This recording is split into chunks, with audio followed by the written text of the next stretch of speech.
Rozhovor Rádia Jezera.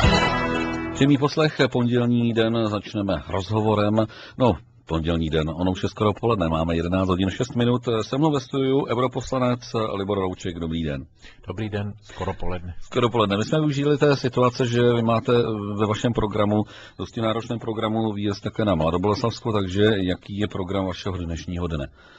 Já jsem začal dnes ráno ve střední odborné škole na Karmeli, jsem měl besedu se studenty právě na téma Evropské unie, jak si vede Česká republika v unii, jak si vede unie nebo nevede.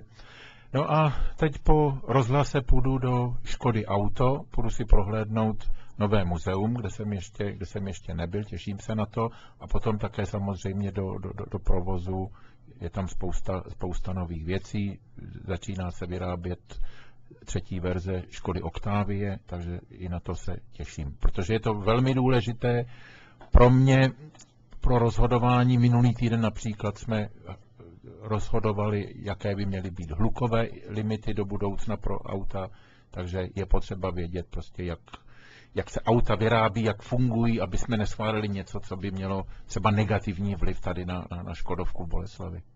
Jak vy dělíte svůj čas mezi Evropský parlament a práci v České republice a domov?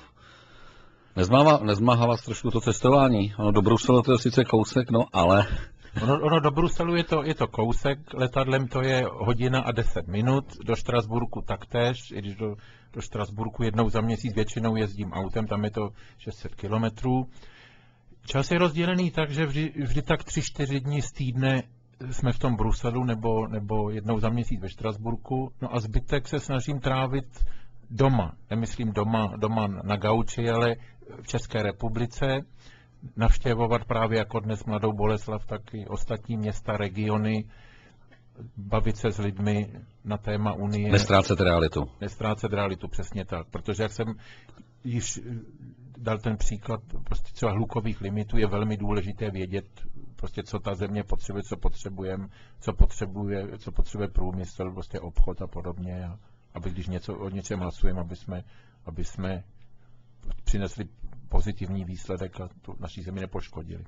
Vy jste členem Evropského parlamentu už od roku 2004. Jaké je vaše zařazení? Krom toho, že jste poslancem, jste také místopředsedou skupiny sociálních demokratů.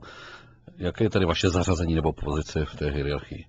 Já jsem místopředseda poslaneckého klubu sociální demokracie v Evropském parlamentu. Jsme tam zástup, je to jediný klub v celém Evropském parlamentu, kde máme zástupce ze všech 27 států.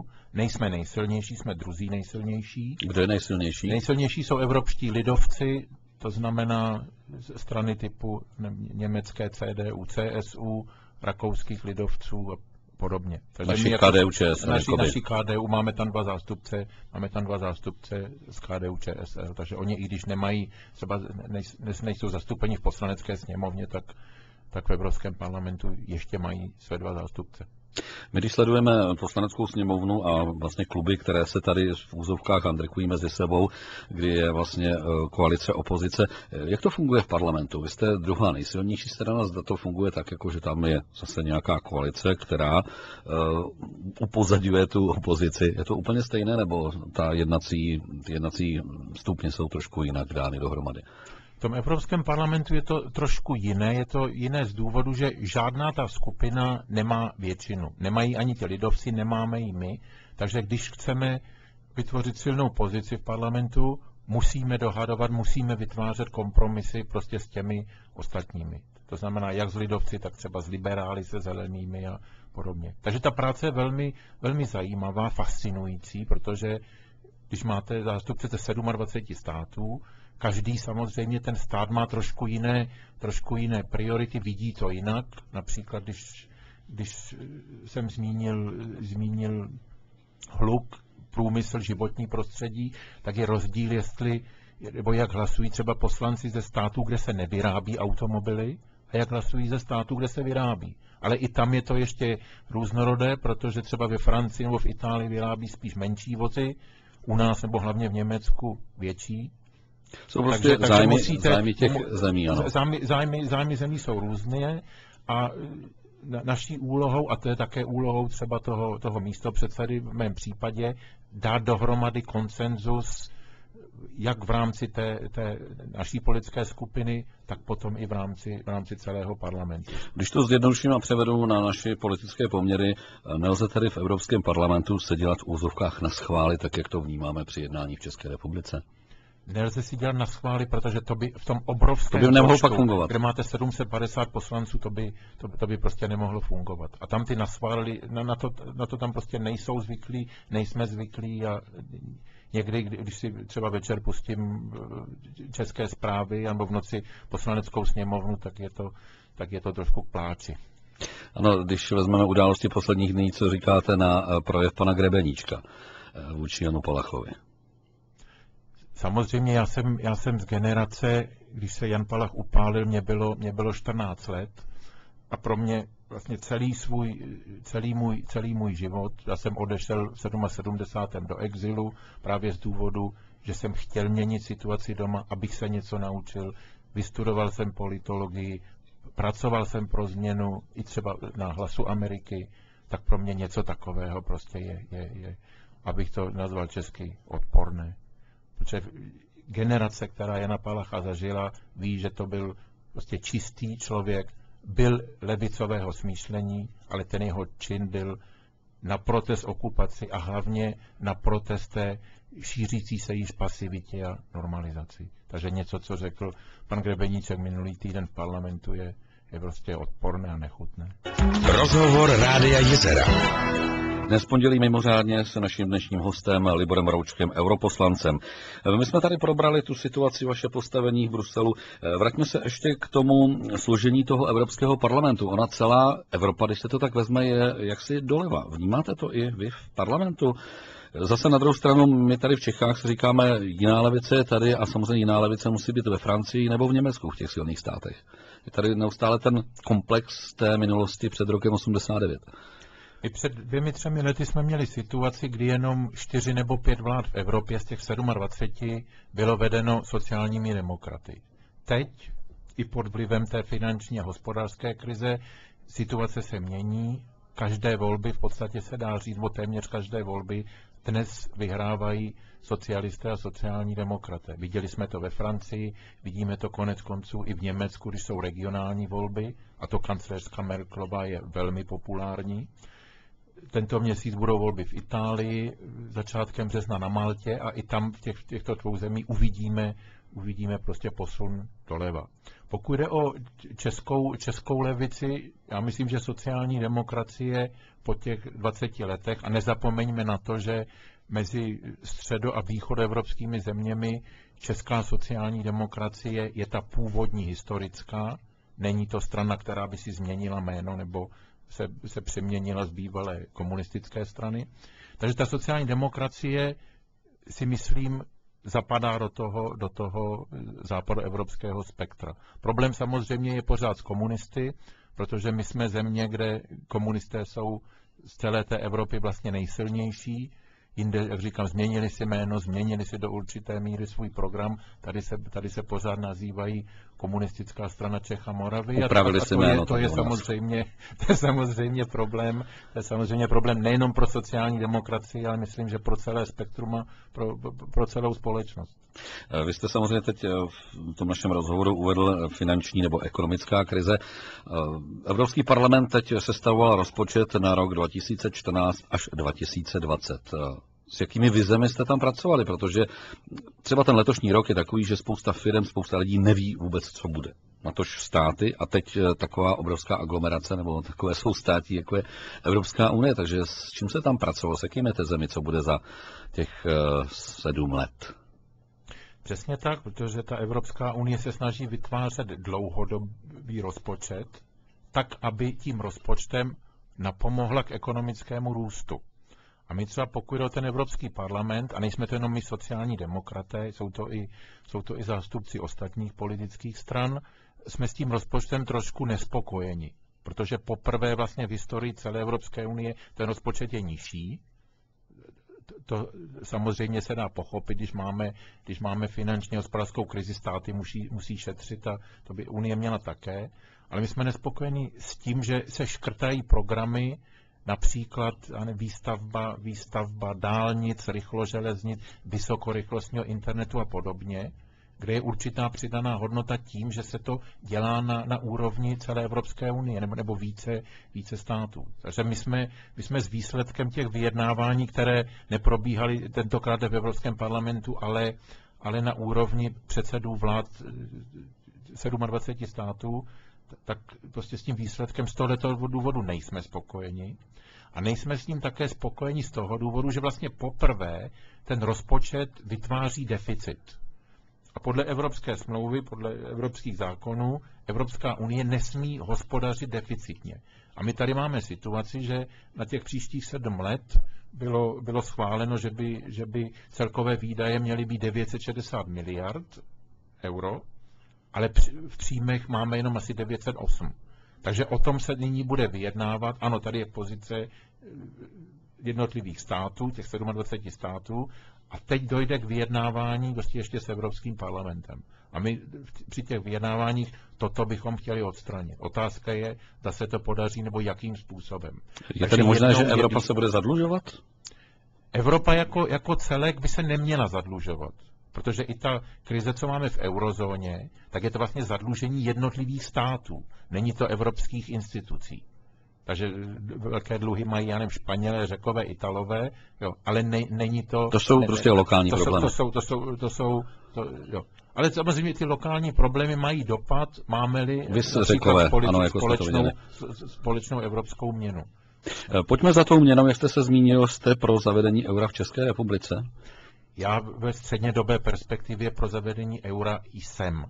A to z důvodu ekonomického našeho přežití. Nejenom, že jsme se k tomu zavázali v roce 2004, jako ostatně Slováci, Slovinci, Poláci a další, ale tady se jedná o ekonomické přežití. A já se obávám, že pokud mi někdy kolem roku, řekněme, já nevím, 2017, 18 to euro nezavedeme, tak budeme nejenom v porovnání s Německem, s Rakouskem, ale i třeba se Slovenskem nebo s Polskem, které chce euro zavést co nejdříve. Mimochodem Lotyšsko euro zavede již příští rok, takže i v porovnání s těmito státy budeme zaostávat. Nejdou sem investice. Když se podíváme na situaci v uplynulých 3, 4, 5 let, sem nepřišla jedna jediná velká zahraniční investice. A jedním z těch hlavních důvodů vedle korupce je to, že nemáme euro, či ten investor chce-li investovat, chce také vědět, kde jeho peníze budou třeba za 5, za 8, za 10, za 15 let. A to, když naše země není součást té společné měny, on tu jistotu nemá. Koruna může posílit, ale koruna může také velmi oslabit a ten investor o ty peníze může přijít. Z toho důvodu u nás se neinvestuje. Na rozdíl třeba od Slovenska, bohužel. Po našem rozhovoru budete mít další separátní jednání ve Škoda Auto a tam právě ten problém eura v České republice, vlastně ta nepřítomnost eura, obchodování v koruně je obrovský problém pro takovéto velké firmy. Přesně tak, je to problém ve Škodě Auto, je to problém v celé řadě dalších a dalších podniků, protože česká ekonomika je exportně orientovaná, my 2/3 toho, co vyrobíme, tak vlastně vyvezeme. 85% našeho vývozu jde do zemí eurozóny, čili, jak jsem řekl, z hlediska našeho ekonomického přežití, dalšího rozvoje přijetí eura je nevyhnutelné. Protože na příkladu právě té Škodovky vidíme, že prostě firma tak exportně orientovaná, tak velkého globálního rozsahu prostě nemůže fungovat na bázi české měny. Na jedné straně máme tu velkou ekonomiku, můžeme říct i makroekonomiku, na druhé straně ekonomika českých domácností. Co by pro ně při současném poklesu životní úrovně a stoupání cen a, dá se říci, problémy budou s důchody, co by pro ně znamenalo zavedení eura? Víme, že Slováci si ten propad, ten zhoupnutí si velmi dobře zažili a nebylo to příliš příznivé. To zavedení eura samozřejmě nebude za rok nebo za 2, jak jsem ji řekl, v té střednědobé perspektivě, někdy kolem roku 2017-2018, ale co my musíme nyní dostat do naší země investice, prostě rozpumpovat ekonomiku. To se bohužel za posledních 5-6 let nedělo a teď na to tvrdě doplácíme. Protože všechny sousední země, ať je to Německo, Rakousko, Polsko, Slovensko, ty země rostou, my jdeme dolů. A jak vidíme, Boleslavi naštěstí to není ještě tak znát, ale ve zbytku republiky ano, my máme neskoro 600 000 nezaměstnaných, nejvíc vlastně od roku 1933.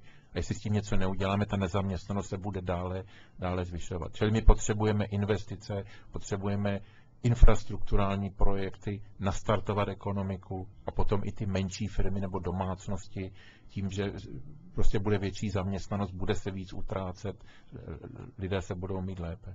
A právě o projektech, o podpoře projektů bude naše další řeč s naším dnešním hostem, europoslancem Liborem Roučkem. Posloucháte Rádio Jizera. Rozhovor Rádia Jizera. 12:05 posloucháte Rádio Jizera, se mnou ve studiu Libor Rouček, mimořádně v pondělí 11. února. My jsme hovořili o tom programu na začátku, že vejít se do toho, že byste přijel zrovna ve středu, by bylo asi těžké, takže jsme využili té příležitosti, že jste na skok doma v České republice. My jsme už probrali Evropskou unii, probrali jsme, jak to je s tím novým rozpočtem. Pojďme k těm eurodotacím, které přichází do České republiky, za které si tady můžeme opravovat hřiště, náměstí, opravovat zámky, některé zámky, že ironicky řečeno nevzdušné, ano. Když jsme se při zemi, teď vlastně se chystá to druhé další období těch pobídek, tedy na to období 2014 až 2020. A potom už tyto možnosti nebudou, protože něco takového se proslýchá, že vlastně tím to končí a pak už fungujeme jako všechny ostatní státy. Ne, ty možnosti potom samozřejmě také budou. Otázka je, kolik Česká republika potom víc peněz dostane, protože my bohužel v tom období 2014 až 2020 dostaneme podstatně méně, než dostáváme nyní, 2007 až 2013. Takže to, co premiér Nečas vyjednal, podle mého názoru bohužel to vyjednal velmi špatně a slabě. Tam my dostaneme asi řádově o 150 miliard v těch příštích 7 letech méně, než co dostáváme nyní. Pokud jde o to, jaké projekty, jaké možnosti. Teď jsme v situaci, kdy teda budeme mít ten rozpočet na příštích 7 let. Z toho důvodu je také potřeba, aby to bylo schváleno i Evropským parlamentem co nejdřív, pokud možno do poloviny letošního roku. No a potom budeme schvalovat pravidla právě pro čerpání. A tady je důležité, aby nejenom my v tom Evropském parlamentu nebo v evropských institucích, ale hlavně Česká republika, aby si stanovila jasné priority na těch příštích 7 let. Co bychom chtěli docílit, k čemu bychom ty peníze, a tady se jedná asi o 500 miliard korun v tom období 2014 až 2020, k čemu bychom je chtěli použít. Tak, aby to bylo prostě co nejefektivnější, tak, abychom si tady dotvořili třeba dopravní infrastrukturu, abychom dali i více peněz do školství, do vědy, do výzkumu. Prostě abychom si vytvořili jasnou představu, kde chceme být v roce 2020 a tomu prostě ty naše priority přizpůsobit. Ale v tom období, které teď dožíváme, kdy vlastně byly ty nabídky dát si něco opravit, dát si něco spravit, tak jsme byli svědky toho, že jsme se neustále dohadovali, zda se plní málo nebo se plní moc a podobně. Kde je tady chyba a jak si zaručíme to, že budeme v tom dalším období vědět, do čeho chceme investovat? Kdo by měl být ten, kdo řekne, podívejte se, sklidněme se a budeme investovat do silnic třeba? Kdo je garantem těch priorit potom? Tady by měl být konsenzus, shoda mezi jak hlavními politickými stranami, tak mezi hlavními institucemi. Aby nebyla neustále řevnivost například mezi, ministerstvem dopravy nebo ministerstvem průmyslu, ministerstvem životního prostředí. Abychom si na úrovni té státní správy a potom krajů ujasnili prostě, co chceme, jaké jsou naše priority, čeho chceme. Takže by to měl být předseda vlády? Nebo prezident? Prezident si myslím, že určitě ne, protože nejsme v prezidentském systému. Ale měla by to být vláda jako celek, měla by tam být dohoda mezi kraji, měla by tam být určitá dohoda i mezi politickými stranami, tak abychom nebyli svědky, prostě když přijde zase jiná vláda, tak aby prostě priority měla jiné. Mělo by to být co nejjednodušší. Dle mého názoru těch 24 operačních programů, které jsme měli, je toho moc. Měli bychom se poučit z těch zemí, i třeba ze zemí střední a východní Evropy, jako je Estonsko například, co nejméně programů, prostě jasné priority, využití tak, aby ty peníze do země přišly a byly smysluplně využity. A pokud možno nerozkradeny. To je další problém. Teď jste mi vzal de facto tu otázku bez korupce, nerozkradeny. Jak se na nás Evropa dívá v tomto směru? Setkal jste se v Europarlamentu třeba po kauze David Rath, že by někdo s posměškem řekl, no jo, vy tam v Čechách si tam děláte, co chcete?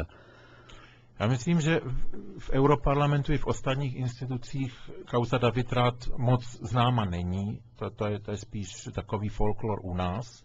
Ale čím jsme známi, samozřejmě je ten obecný celek a tam se bohužel ve vnímání řadíme někde po boku ne toho Estonska třeba, nebo já nevím, Německa, Rakouska, ale bohužel Rumunska a Bulharska nebo Řecka. Protože nejenom v těchto zemích, ale i u nás nejsou jasné mechanismy, nebo doposud nebyly, dohledu, auditů a podobně.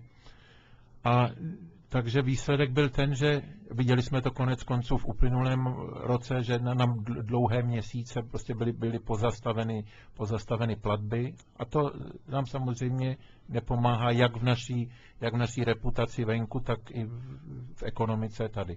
A doposud, pokud jde třeba o stavebnictví, pokud jde o dopravu, já jsem přesvědčen, že v našem stavebnictví by vůbec nemusela být žádná krize, kdybychom byli schopni čerpat evropské peníze. Mohly by se stavět dálnice, mohly by se stavět rychloželeznice, stavební firmy by měly práci a nebyla by tak vysoká nezaměstnanost. Přitom právě dopravní infrastruktura patří k jedním nejhorších v Evropě, takže chcete říct, že Praha není středem Evropy v Evropském parlamentu?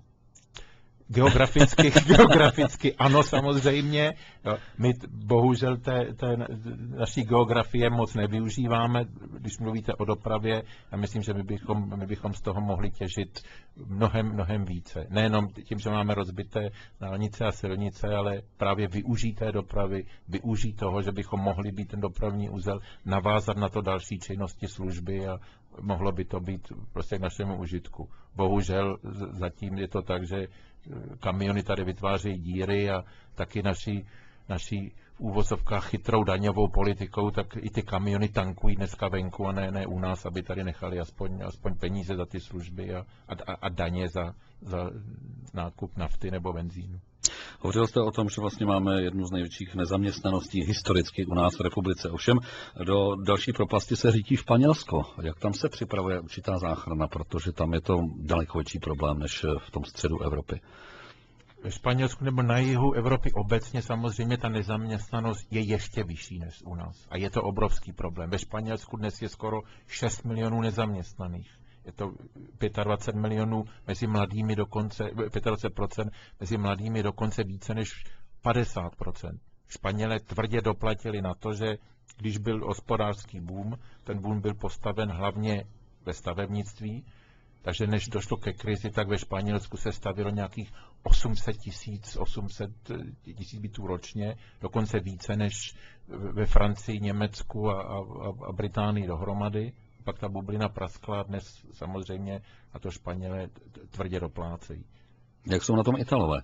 A vůbec ten Mediterán kolem Středozemního moře? Dá se říci, že až na malé výjimky, třeba takové Malty, takže celý ten jich je dost postižen finanční a ekonomickou krizí. Ale pád Řecka se už pozastavil, nebo se podařilo nějakým způsobem pozastavit? Pád Řecka dá se říci, že i v tom Řecku dochází ke stabilizaci.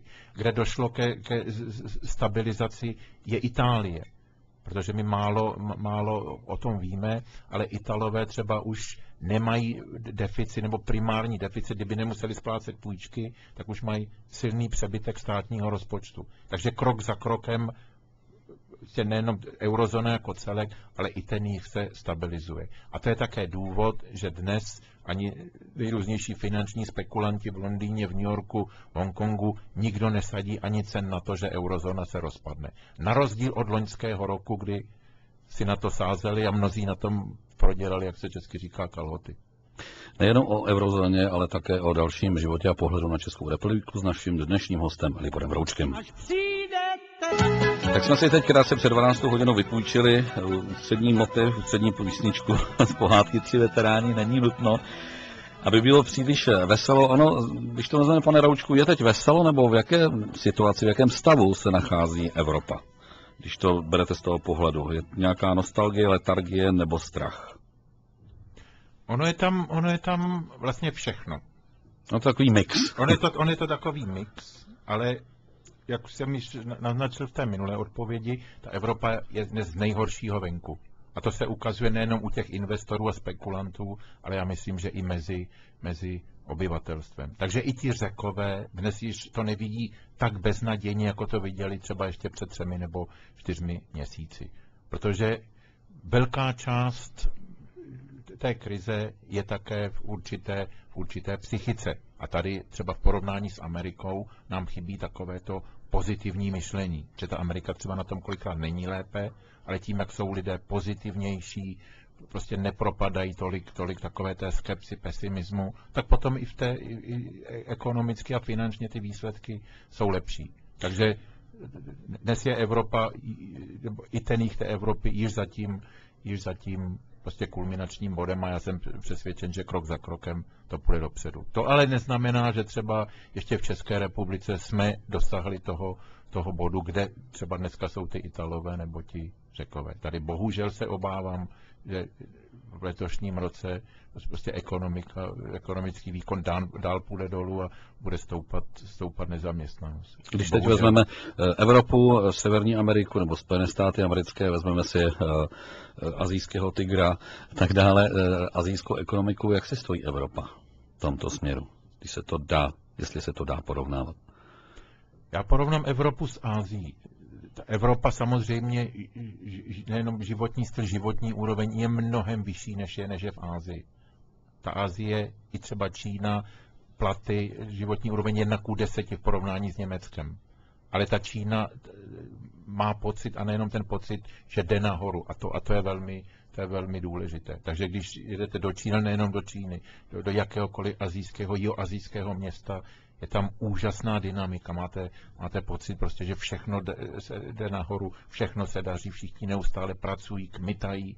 Vrátíte-li se zpátky do Evropy, ta Evropa vypadá trošku jako takový skanzen, takové hezké muzeum, něco jako Legoland třeba, co jsou v západní Evropě. Ale já jsem přesvědčen, že prostě Evropa není na odpis, jak mnozí tvrdí, že Evropa je konkurenceschopná. Když jsme tady v Boleslavi, v městě aut, v Evropě se pořád vyrábí nejlepší auta. Nejsou to jenom ta auta, jsou to další a další výrobky. A já věřím, že prostě Evropa jako celek, i my jako Česká republika, že se postavíme na nohy a půjdeme dopředu. Dobře, skončíme optimisticky, já vám děkuji za návštěvu. Někdy příště opět nashledanou, pozdravujte v Bruselu a ve Štrasburku a také doma. Libor Rouček, naším dnešním hostem, děkuji, naslyšenou. Také děkuji a přeji tentokrát již hezké poledne.